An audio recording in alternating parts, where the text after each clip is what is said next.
All right, good afternoon. I see people drinking coffee. That's a good sign after lunch in the last panel. I am John Spanner. I'm a partner at McKinsey & Company here in Washington, D.C.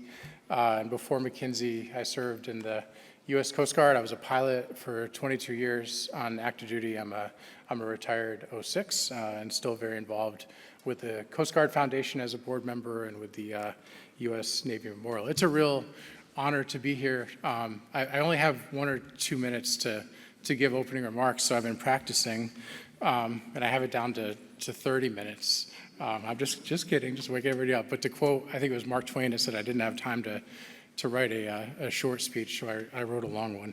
I'll keep this very short, though, in honor of this great panel that we have.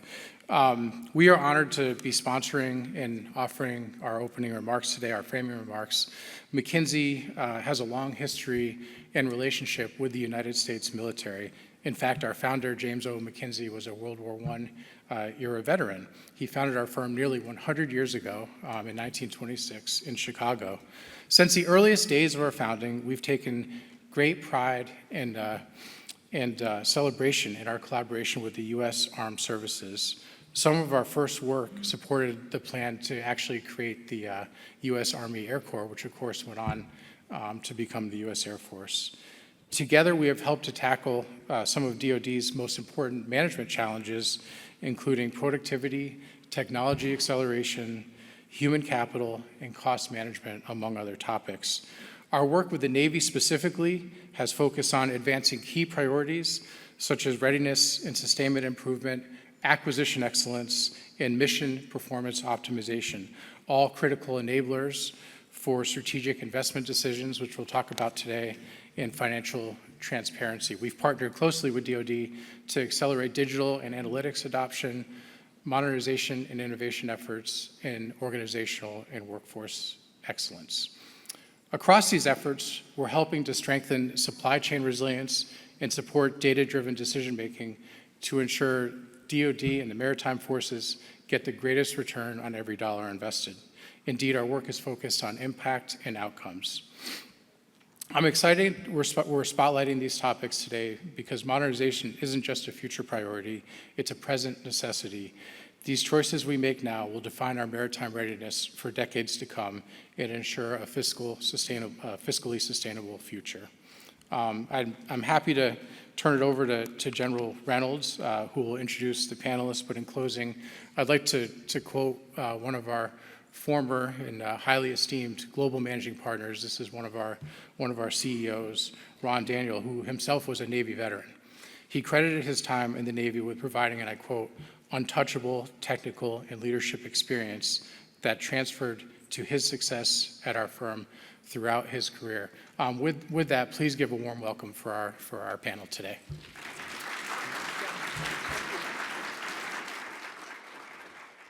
So, John, thank you for that introduction, and thank you to McKinsey for hosting this panel. Folks, we have about an hour, and this fabulous panel, I think, are going to make my job a little bit easy. I'm going to introduce them and give some opening comments, and then we'll just get right into it, if that's okay. So to my left, Dr. Carla Point, who is the Director for Strategic Assessment at the Department of the Navy. Carla is, she's got a very impressive resume. She spent time in the Executive Office of the President under 3 administrations. She recently came to us from Johns Hopkins, where she was the founding co-director of the Institute for Assured Autonomy. She's got a doctorate of philosophy from MIT, Master of Philosophy from Oxford. So try to keep up with us a little bit here, Dr. LaPointe. Glad to have you. To her left is Vice Admiral Brad Skillman, who my classmate from the mighty Naval Academy, class of 1986. He's also a Naval Postgraduate School alumnus. He's a surface warfare officer, mostly amphib experience. But as you can imagine, he's done a ton of things in his career, commanded every rank, and also served the Undersecretary of Defense for Acquisition, Technology, and Logistics. And he is currently serving as the Deputy CNO. He's the N8 for Integration of Capabilities and Resources. So, Brad, thank you for being here with us. To his left is Rear Admiral Matt Lake. Matt is the Assistant Commandant for Resources and Chief Financial Officer for the Coast Guard. He, as you can also imagine, lifetime at sea, was Assistant PEO for Surface Acquisition, so he's also got an acquisition and a money background, so I'm sure that we're going to have a really great conversation. He's a Coast Guard Academy grad in 1995, and a couple other masters, another MIT and University of Michigan guy. So Admiral Lake, thank you for your being on the panel. And then finally, Gordon Jaquith, who's the Executive Director, Department of the Navy Relations, Vice President and Director, Systems, Tactics, and Force Development at the Center for Naval Analysis.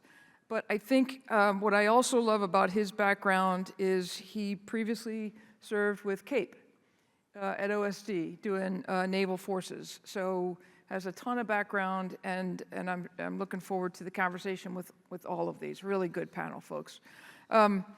Listen, so just in terms of, setting the table a little bit, and I know that every panel probably says this, but we're just in an area of just profound change.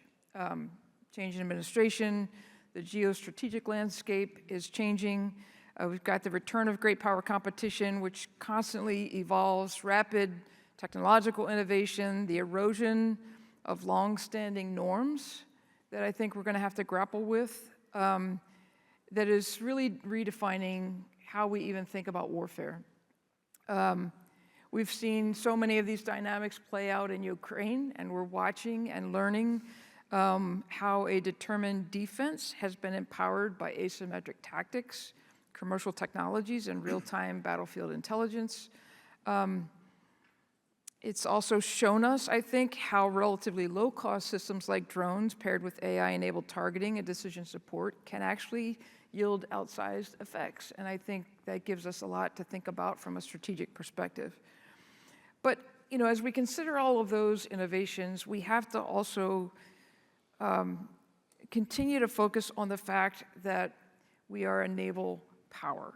And shipbuilding, the importance of the naval fleet to do all of the things that we depend on the naval services to do, maintain our maritime superiority, provide rapid reaction, to provide decision time for our nation's leaders. So there's so much that we could talk about, and I'm hoping that we will be able to address not just stuff. I'm a people, process, technology kind of person, and as we think about all of those things, as we think about strategic investment, that's the kind of conversation I'm hoping that we can have today. So Dr. LaPointe, I'm going to start with you. In your position as at the Don level, why don't you talk to us a little bit about what you think are some key challenges, perhaps, and also some strategic opportunities that we may have ahead of us? Absolutely, and thank you, General. And thank you to Navy League for having this conversation, because I think it's a really important one. As you pointed out, there's a lot of change and transition in the world right now. But, there are some things that are absolutely enduring. It is Department of Navy priority to ensure that we take care of our sailors and Marines, right? Their health, their wellness, and their warfighting prowess. Those are our warfighters, right? It's a priority for us to strengthen our naval capabilities. And you talked about the importance of a number of those. Shipbuilding. Shipbuilding is key. Right? It's important to partner with our defense industrial base to make sure we have a strong industrial base, and emerging capabilities, robotics and autonomous systems and other emerging capabilities. We are in the business of making sure that we can speed to lethality, right? Making sure that we can acquire technologies that are going to last for a long time, but also give us lethality today. And so when we think about shipbuilding, we need to take bold moves. We need to be able to go fast. We need to partner with our industrial base. But we also have to think about some of those capabilities that, as you rightly pointed out, what we're seeing in Europe and Ukraine right now are actually the transformational potential of emerging capabilities like robotics and autonomous systems. We have to figure out ways to make sure that we can effectively integrate those across the Department of the Navy and across our services at scale and at speed to really harness that transformational power, right? So these things are all important. And another thing that underpins all of this, which is really important to us, is data, right? John mentioned in his opening, having the data to really understand how we make these trades. How do we balance the needs and these strategic investments? So these are all critical. Great. Admiral Skillman, what would you say from the Navy perspective? Challenges and opportunities. First, thanks, Lori and Kara, and thanks for the Navy League for having this, this session. I do want to ask the crowd, who was here last year for the solar eclipse? Solar eclipse? Okay, so what you don't know is I need those glasses right now, because that is like looking into the sun from the center position here. So that's my first challenge, right, to talk about. So challenge and opportunities. So right now there's huge amounts of energy, right, as a new administration comes into play, and trying to understand where we are as a DoD, where we are as a Navy, and understand kind of how we do business.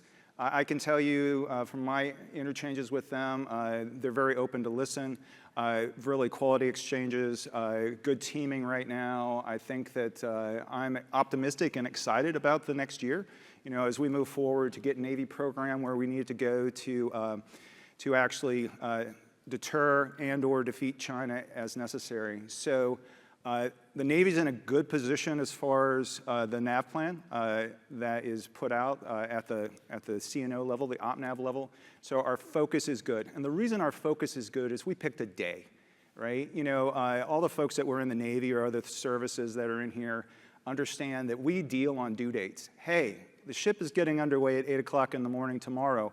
You need to be on board. You get there and you get underway. Well, so often when we do strategic guidance, we put it out there like, in the near term, we should do these things, and in the far term, we need to modernize and build the next fleet. But we don't give those due dates, and those due dates create a sense of urgency for what we need to do.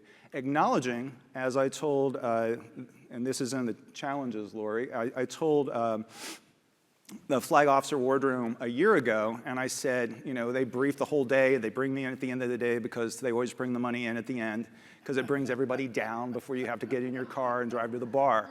So they brought me in and they went through it all, and I said, I need you all to understand what our leadership team just told you, that we're moving out with urgency, and it's inside the budget cycle for me.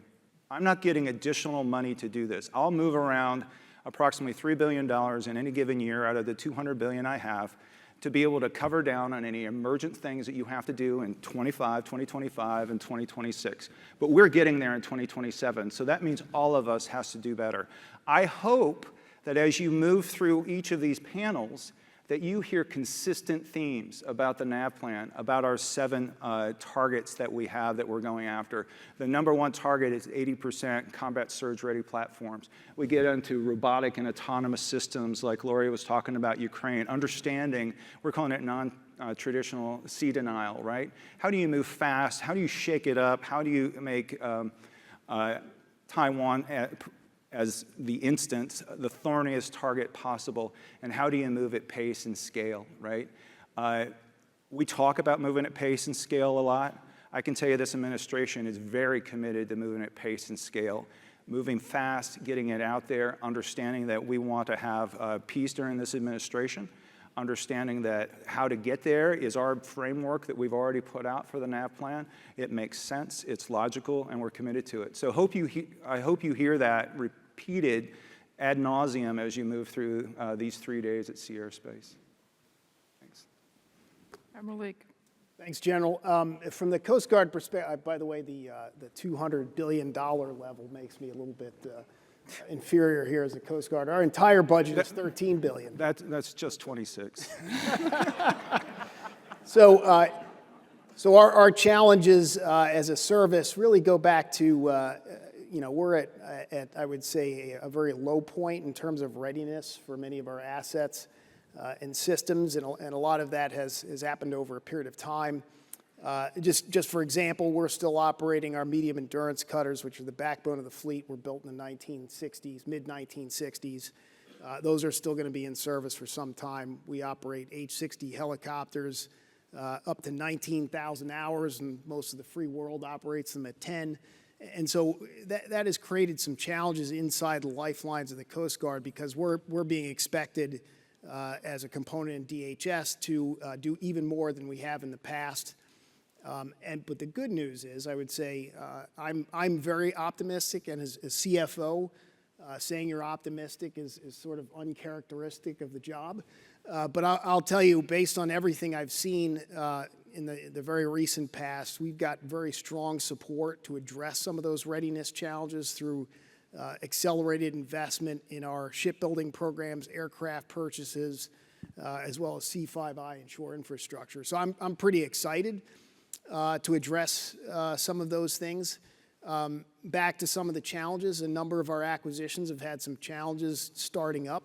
Part of that is because part and parcel of engaging in the largest recapitalization effort since World War II, which is where we are now, we're also engaged in a number of first-in-class ships, which, as everybody knows, those are very challenging. And when you have multiple first-in-class vessels, that often becomes an impediment by itself in terms of questioning, the service's ability to move forward.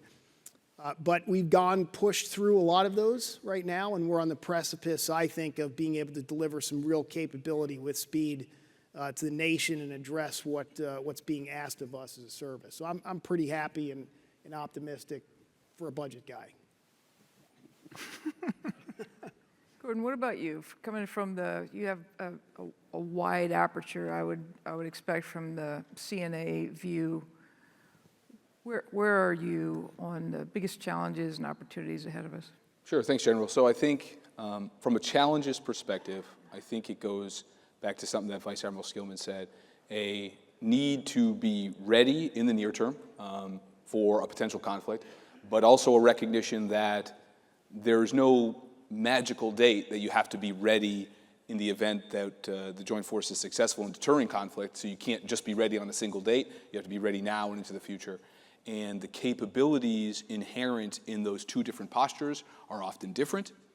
And that would be fine if money was unlimited, but that's not the case. As the Admiral hinted at a bit, there is a much less flexibility than I think is often understood in terms of the budget that can move back and forth. You have to pay your sailors, you have to pay your civilians, there's much money already under contract, so it's not as if a new team can come in with new priorities and 50% of the budget can shift immediately, nor is that optimal. So I think those challenges of trying to be ready now and into the future really make it complicated. But from an opportunities perspective, I think it really gets to a point that you made at the beginning, that it's not just about money, it's not just about systems, but it's about people. And I am optimistic that both from the active duty military, the civilians who work in the Defense Department, and those outside like myself, some of the best people who are focused on ensuring American military supremacy now and into the future, and I think harnessing the commercial sector in a way that hasn't happened in the last few years. I think there's a great opportunity there to meld the commercial sector with the military for greater benefits on both. So Gordon, let me follow that question up back to you. We hear a lot about shipbuilding right now. There's a couple of different exhorts that are out there about creating a White House Office of Shipbuilding and so forth. You've got time at Cape. Matt, you've got time building ships. You've got time at acquisition. What advice would you give the White House Office of Shipbuilding right now? Sure, no, it's a great question. I think that the Navy has been working very hard on it. It has been clear that there is a generational demand that is far beyond what has historically been seen. And the Navy is, in a lot of ways, trying to reframe the American economy by itself. So I think that the White House has a perfect opportunity to recognize it is, in fact, a whole of government situation, that as America has no longer builds much less, as the manufacturing base has gone down, that the work that Navy has done is a great case study in what can occur but needs to happen at scale.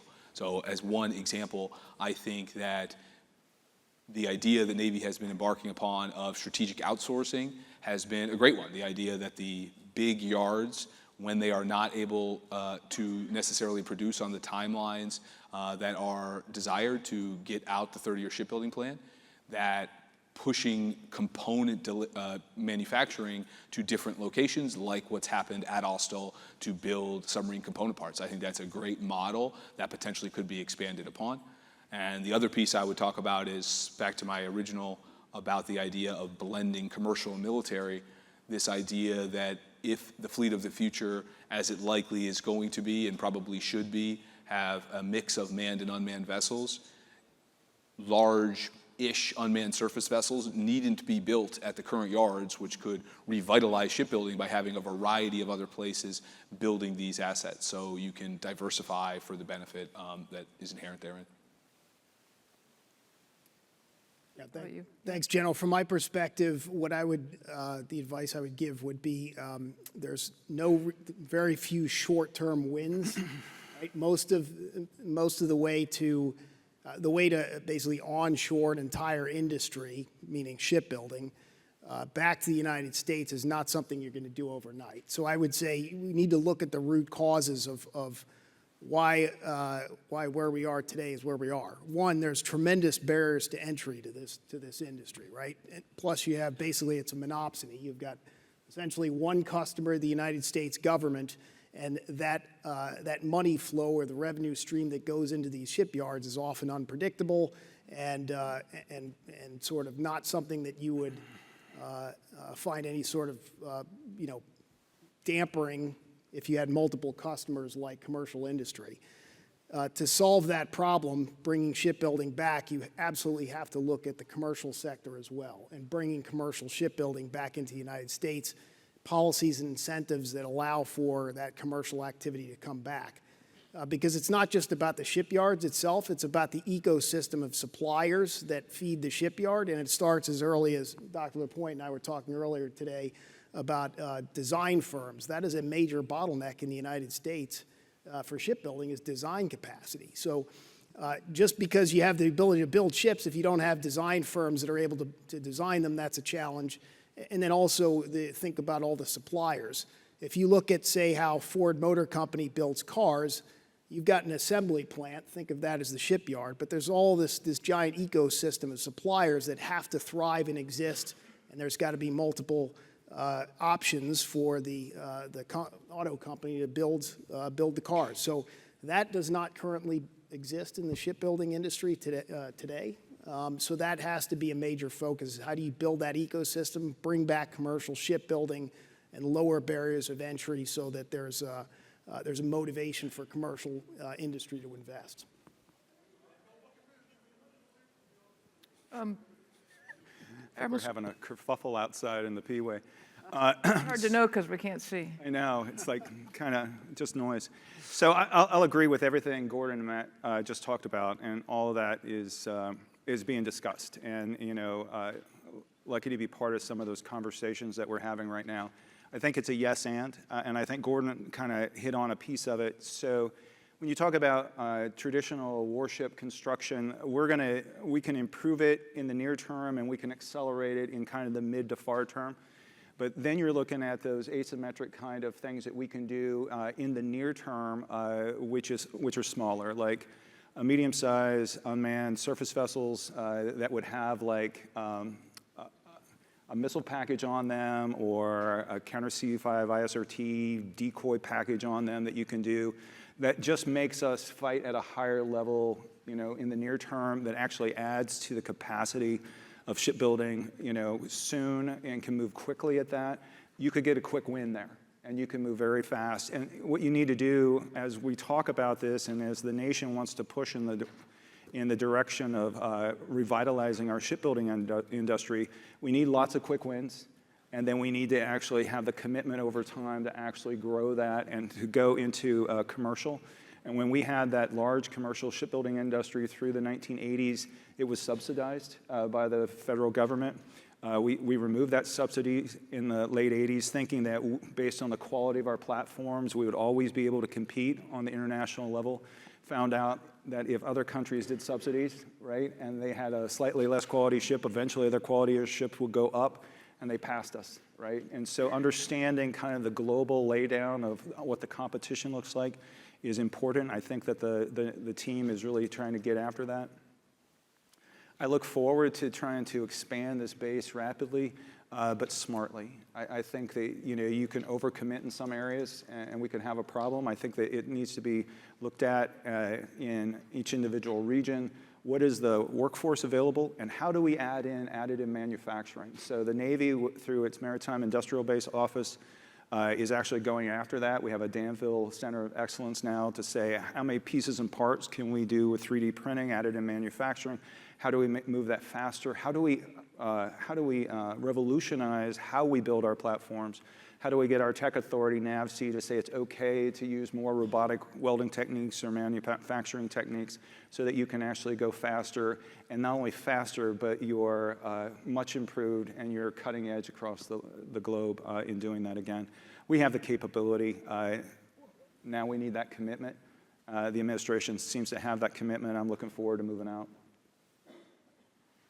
Dr. LaPointe, I would invite you for any thoughts you might have on this, or answer a question such as, has the Don been given necessary strategic guidance, given the budget, given the shipbuilding requirements? Do you have the guidance you need to look out 20 to 30 years? Well, let's talk first about the White House Shipbuilding Office, right? I mean, we are in a dynamic time right now in terms of transition. There's still, there's various guidance that's come out. There's guidance that's coming, right? So I think that will continue to play out. But when you look at the opportunity that is presented by a White House Office of Shipbuilding, this is a normal construct for a White House when they have something that is a national priority to stand up an office to help coordinate across whole of government, as Gordon was talking about. This whole of government is really important. So I actually think it's an amazing opportunity. It is great that it is a reflection that shipbuilding is an absolute priority from the very top of our government right now in our administration. So I think there is so much opportunity in this. And as you've heard, this is a really complex landscape. There are things that you cannot fix overnight, right? There are things that you have to think about for the long term, but there are bold moves that you can take in the short term. And I think one of the most exciting things is this idea of how can we think about leveraging both the public and private sector in tandem so that we can really make some of the moves that we need to make. Right? Department of Navy has already been looking at this through what was the submarine industrial base effort and now the maritime industrial base effort. We're already looking at how do we make sure that we have a really strong industrial base that will support what we need in the future, because that is a national asset. We have to have that industrial base to do what we're doing. So I think that there are so many different opportunities.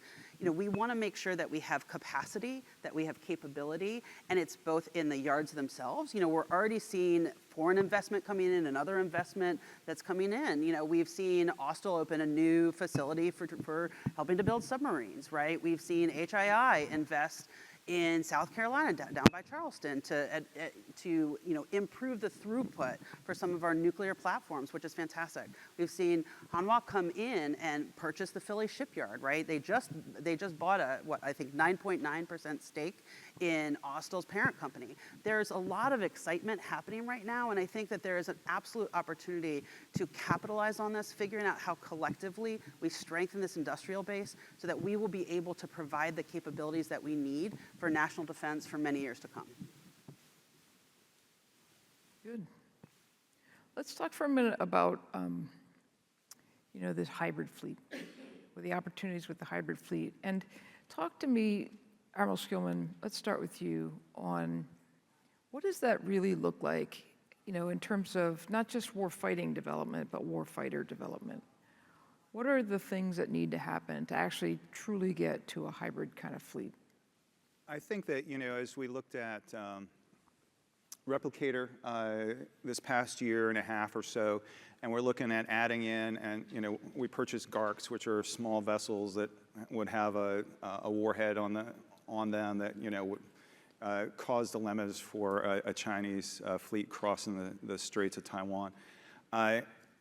Wonderful event to do, but it really gets into, Lori, the MIL-PF that you have to understand to actually use it, right? So you have something that we're adding into the fleet in large numbers, and then you have to understand how am I going to get it to the fight, how it's going to employ in the fight. But before that is like, Where do you keep them? How do you prepare them to do their mission? What sailors or contractors or government civilians are involved in doing that? And how do you build that ecosystem really in a different way? So it's not the way we've always done our business. And so, development, there is a surface group that's doing unmanned right now, and that's great. And there's one for undersea and one for air as they try to understand all those problems and develop warfighters to be able to do that.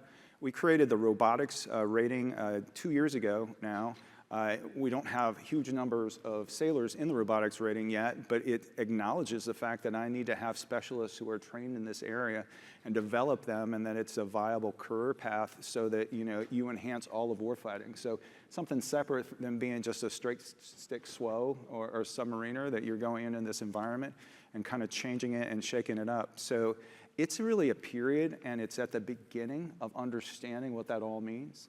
To actually, change the face of our Navy into that hybrid fleet. Right now, as we work with our prototypes for surface vessels specifically, trying to not make mistakes we've made in the past on moving too quickly and saying, that's the answer, and we're just going to buy a whole bunch of it. We're going to operate it. What we're doing now is we're experimenting again and again and failing and understanding how, what we can actually do with it. And then getting the right technology so that we can control it, and make it safe. We're still ways away from fully autonomous vessels that are out there. I think that, if you have a self-driving car, you think you're probably still far away from having that just, that you just fall asleep at the wheel and letting it go. So similarly, that's going to take a lot of work. I'm excited by it. There's a lot of energy to it. There's money against it, and we're pushing forward. Gordon, anything on that? Yeah, so I think that's a great answer. I think that to the points before about being ready now and into the future, and the point that Brad made about yes and, I think that the replicator technologies represent a great opportunity. That right now, a lot of what's available, being purchased, being tested, is what I would refer to as good enough. That bringing capability to bear at the speed that's needed, recognizing that it needn't go through traditional pathways, and that everything that usually happens needn't, because you need something there, so good enough.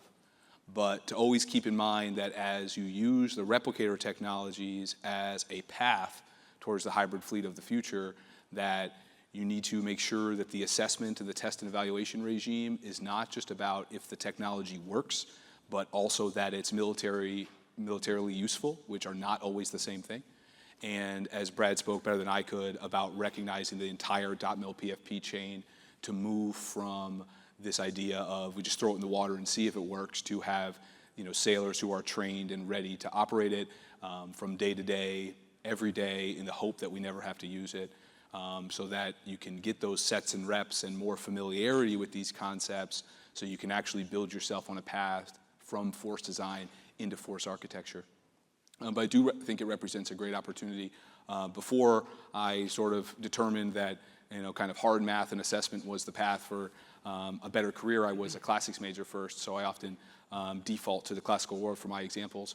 And Agincourt has always held a special place in my heart because it happened on the 25th of October, which is my son's birthday. And so I've often thought that the hybrid fleet of the future essentially is the U.S. Navy becoming the English in the longbow, and the idea of more lightly armed, more dispersed, more mobile, but lethal at range. That's sort of the hybrid fleet technologies paired with the counter C5ISR&T deception, that the muck and the mire that helped get the French knights inside and get them stuck so the English longbow could tear them up. So I really think that the Navy has a great opportunity here, and harnessing the commercial side with the military side. But there's many steps from here until there.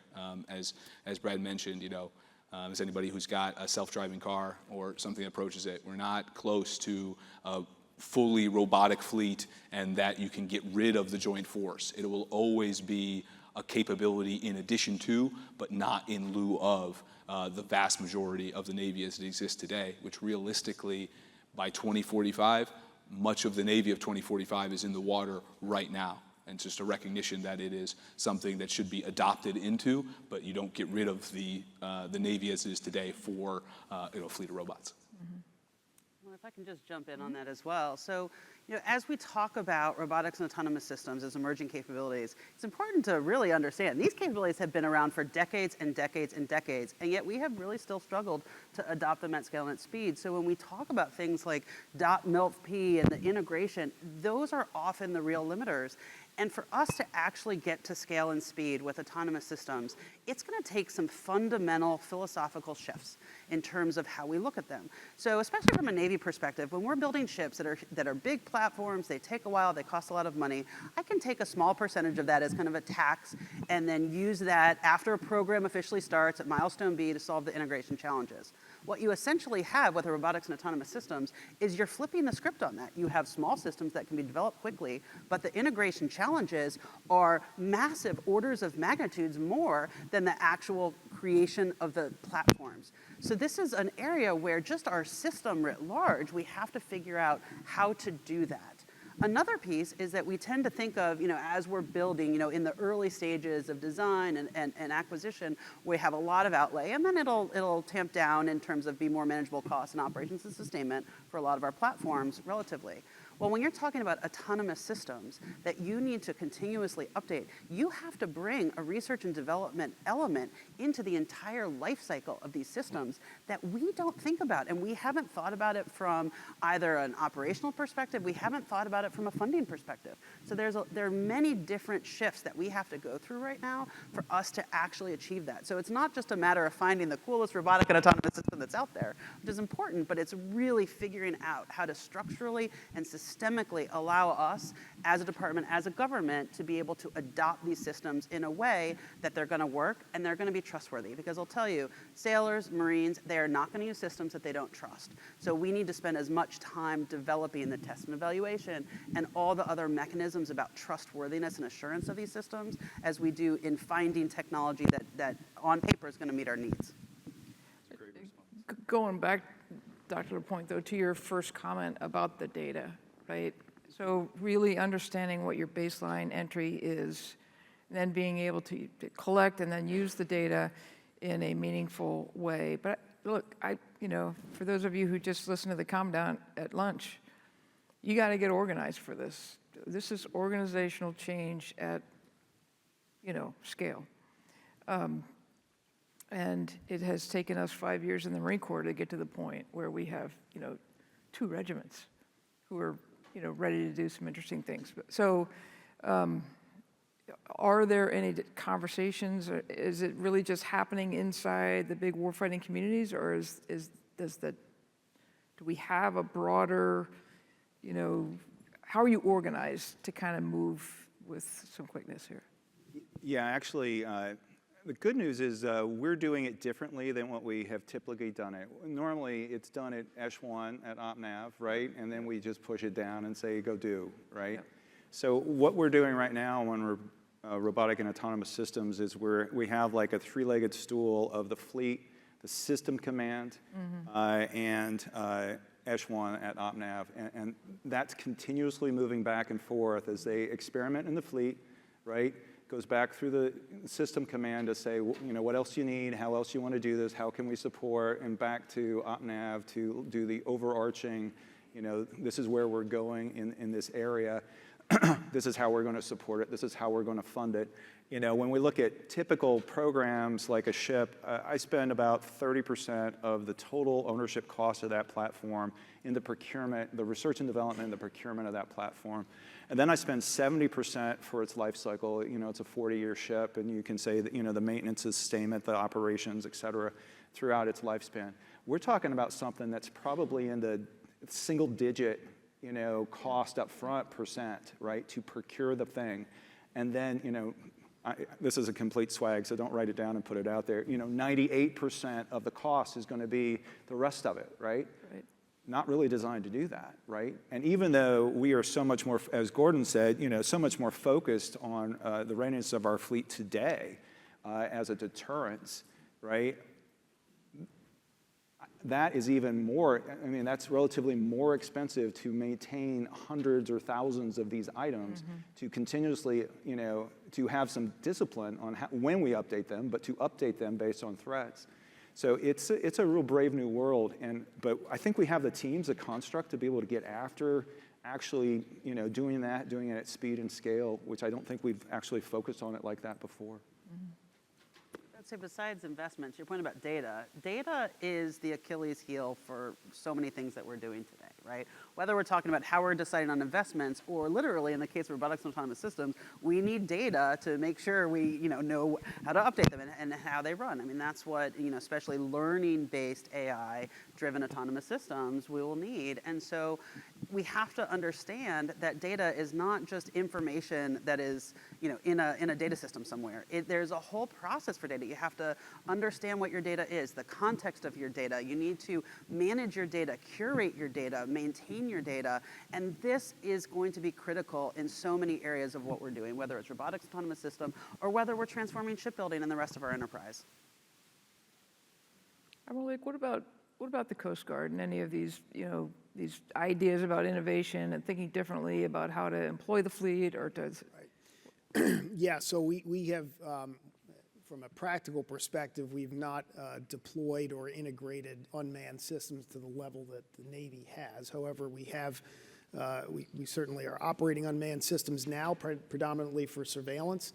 The next leap is how do you do that to execute actual Coast Guard operations beyond just surveillance? And how do you integrate? And so we're spending some energy on what is the concept of operations and how you would integrate unmanned systems into the actual Coast Guard ops. So think about a drug case. Think about the string of authorities that you need in order to prosecute a case. Everything from identifying a drug smuggler smuggling, cocaine or some other drug, to the point where we're making a decision to, shoot warning shots, to the point we're making a decision to use disabling fire, and then going on board and taking over the vessel and the drugs and the detainees. So that all involves a series of authorities, decisions. So how do you integrate unmanned systems into that operation in a way that's safe, effective, that you have the trust of the coasties that are doing the work? So that's really, so we're doing testing behind that and really focus some energy on how do you advance the use of unmanned systems in a way that it's beyond just surveillance and communications capabilities.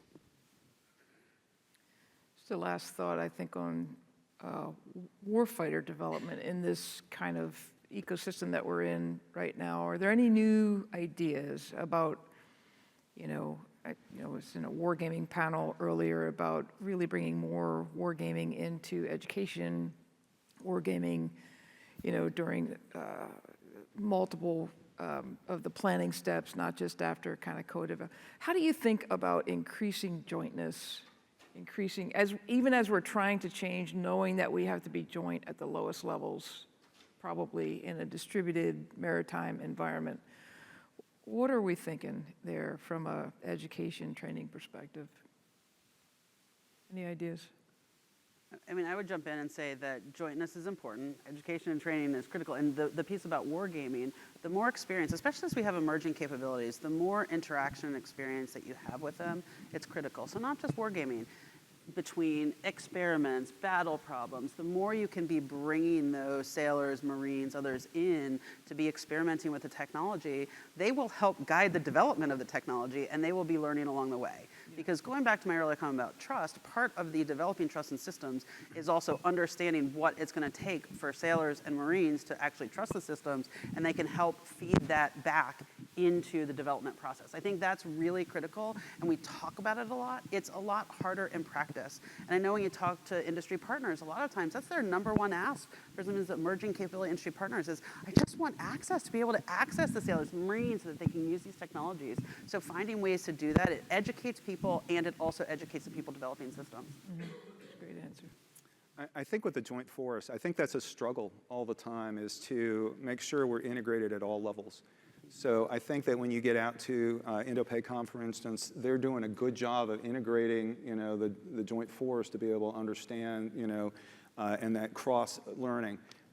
It gets progressively worse as we move towards Washington, D.C., right, to be able to integrate well. We leverage them to say, focus in this area, with your counterpart. We're doing like The JLO, which is Joint Fires Office, is actually a group between Air Force, Space Force, Navy, really getting after long-range fires. That's an example of us doing it internally with the support of the fleets and the COCOMs, which is kind of brave new world for us right now. It's going well. People are actually wanting to understand that it's a joint fight and they need to contribute in that way. But I think that's something that it's something that we need to keep doubling down on as we move into the future, because that's relatively fragile. And I think something similar to there, based on what Kara mentioned, is as you're trying to innovate and get warfighters together and to understand how to actually deliver capability at scale, wargaming absolutely has a place because it enables the human element of warfare. So you have people actually talking through what you might be doing. But its limit is that, in a lot of ways, it's a single roll of the dice. So then you have experimentation, which is its real benefit is you actually have the technology in your hands so you can use it. Its limitation is it often has to be very structured, and there's nowhere near as many assets as you'd like, and they're often in a nascent stage. So then the third sort of leg of the stool is you need to have robust modeling and simulation and analysis that can roll the dice thousands of times. But its negative is it doesn't have the human element, nor is it the actual systems themselves. You have to do all three, and you have to continue to loop all three in a way that is, realistically uncomfortable, right? In the old days, you did a capabilities-based assessment, said, okay, I do have a gap. Now I'm going to do a year-long analysis of alternatives. I figured out what I want to buy. Now I'm going to get all the engineers together, and we're going to design it, and then we're going to build it, and then we're going to field it, and that's fine. And deliberation has its place for some assets. A Virginia-class submarine cannot be prototyped. You cannot fail fast on something like that. But when you're trying to bring rapid, advanced technology to the warfighter, you have to think of things differently, move faster, and be comfortable with failure in a way that is different than it used to be.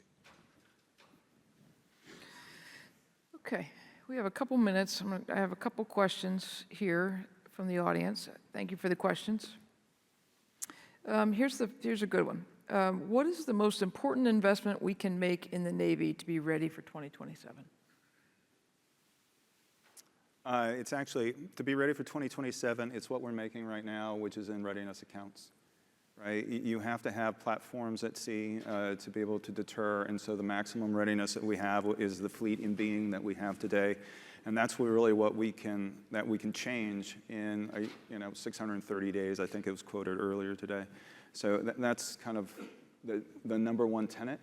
And at the same time, okay, I'll answer it with yes and again. We have to go after what we've been talking about with these new disruptive kind of systems. Get some out in scale, right? It just has to be good enough in the near term, right? And then we can move forward. So we've actually been looking at it as kind of a phase 1 and phase 2. The phase 1 is what can I do today before January 1st, 27? And then phase 2, how do I take that into the future? A good example is, and we talked about GARCs earlier, where do you put them? How do you house them? And I said, I'm not building any building between now and 27 to put them in. I don't have enough time to do the planning and design, have the military construction put into the accounts because the accounts have already moved out. So we're find a building or whatever to put it in up front. And then I need to know in phase 2, how do we do that long term, right? And so all the work that you're doing right now will set us up for the near term and then the longer term. And so then a follow-up to that would be,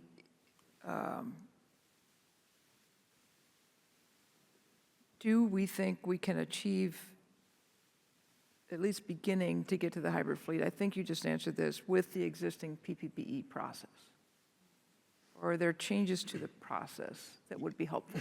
Yeah, I think, when we talk, let's expand it beyond PPBE, because then I could talk more than the 11 minutes that we have left. But expand it to the entire funding acquisition ecosystem.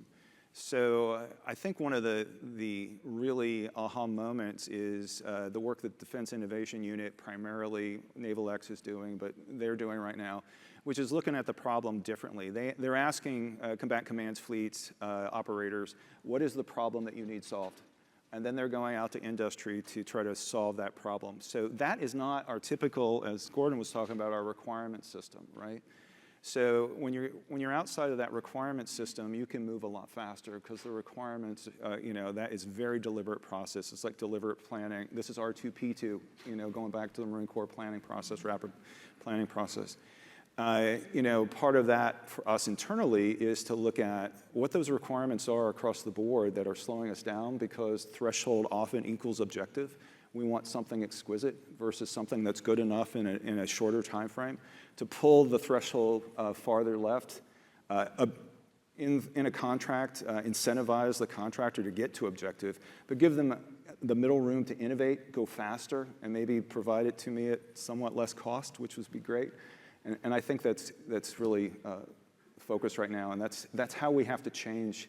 For PBBE, there has to be reconciliation bill has a lot of flexibility in it if they pass that to do that kind of rapid, agile acquisition. In the PBB itself, part of the commission's output was PE and line item consolidations. It sounds very technical, which it is, but what it does is it makes fewer number of larger lines with more money in them, with the flexibility internally to be able to move faster, to be able to say, I can still provide Congress the ability to oversee my programs, except I can actually deliver capability at a faster rate. Okay. I think that answer highlights the last bit, which, I grew up in Cape, so a nice technical answer is warm fuzzy to me, that the PPV system with some tweaks can provide the right ability to do so. So for example, again, deliberation is important and is good for no-fail systems like Columbia-class submarines and Ford-class aircraft carriers. You're not going to be able to build them without requirements and just sort of go on your merry way and throw the money as you see fit. But with a bit of additional flexibility in the year of execution, like what Brad is talking about broader PE codes, so that you can move money around when things fail, essentially an alternative pathway for some of what we're talking about. And I think it's also important to recognize the scale in terms of resources that we're talking about here. With the robotic and autonomous systems, some of these capabilities that are under discussion that we spent the majority of our time talking about today, $5 to $10 billion is huge money.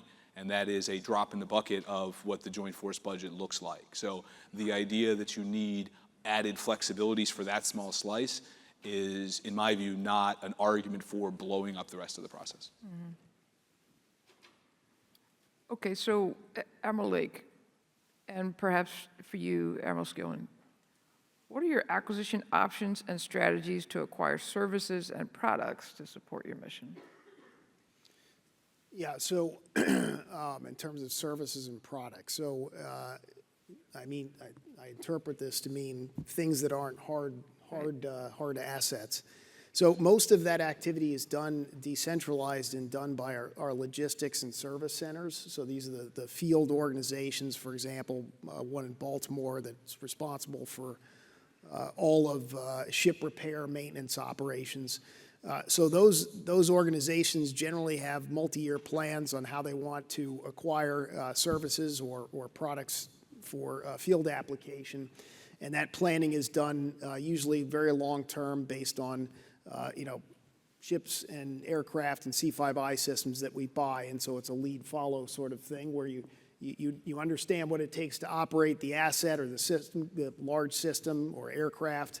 And now these systems and products follow the life cycle of that particular asset that they're being used to support. But again, most of that work happens down in our logistics and service centers by teams of experts and teams of folks that are doing long-range planning. Okay. In Secretary Phelan's confirmation hearing, he talked about priorities, and 3 of those are shipbuilding, which we talked about ad nauseum earlier, contracting, and acquisition reform. And I think that, and in those last 2, it's understanding best value contracts for the Navy, getting the most value for our money at speed, but also in acquisition reform, how do we do that better, right? How do we do, in the first one, contract services better, and how do we, and make sure that we actually understand what we're getting for our dollars. Mm-hmm. And in the second one, it's really streamlining those processes to be able to deliver products at pace, which goes back to part of the requirements discussion I just had and that Gordon chimed in on. I think that, very similar to the Coast Guard, the functionality of how we do that business right now, that is essentially those contract actions are pushed down into our technical authority organizations, NAVSEA, NAVSUP, NAVAIR, NAVI4, to do those. But review those to understand what's in them and then make sure that the value is there. I think that that's something that we'll be looking at deeply with the new administration. Dr. LaPointe, I got a hard one for you. As you look toward the near-term window of 2027, how do you approach balancing with future uncertainty? If emphasis remains on the near term, is the Navy sufficiently postured to respond to other contingencies further out in time? Yeah, so this is a really important question, right? Because it's all about risk. When you manage an enterprise, it's about risk. It's about taking risk in the short term or taking risk in the long term, and how do you manage that? And so this is an area where you have to have some kind of assessment and judgment, right? Net assessments are important, strategic assessment is important to really understand what is the impact. If I decide to take the risk in the long term to prioritize things today, what is that actually going to do 5 years from now? Is that going to be an unacceptable and catastrophic risk a few years from now, right? And so these are the kinds of things that you have to have smart people, you have to have thoughtful people, you have to have them actually spending the time and doing it. And there's a lot of people that are just trying to do their day job every single day, but you have to have some strategic cells that are really thinking the big thoughts. Strategic studies groups, net assessment, you have to be doing that in order to be able to actually understand, your data, understand your risk, and decide what action to take. Okay. And then for the two admirals sitting here in the middle, how are we making sure that funding for Coast Guard cutters and modernization and Navy modernization, how are we ensuring joint interoperability in the event of, really needing to bring those fleets together? How do you work together? Want to start? Tell me how I'm doing. Interestingly, the Admiral and I had a great conversation a couple weeks ago just about this, but It's fixed. thank you, sir. So we have, so the Coast Guard has Navy-type, Navy-owned equipment and systems that we get training, the actual systems itself and maintenance money in order to interoperate, from a technical perspective, whether it's communications, weapon systems, et cetera. So we have a great partnership with the Navy on how to install that, both in our aircraft and cutter systems. But it's not just about the systems itself, it's also about the training, and it's about the muscle memory and being able to use those systems effectively. That's an area when we talk about what's our biggest focus for 2027 for the United States Coast Guard. That's about exercising those muscles because that has not always been the focus of the United States Coast Guard. And for us, that's also not just about away game, that's also about in the homeland.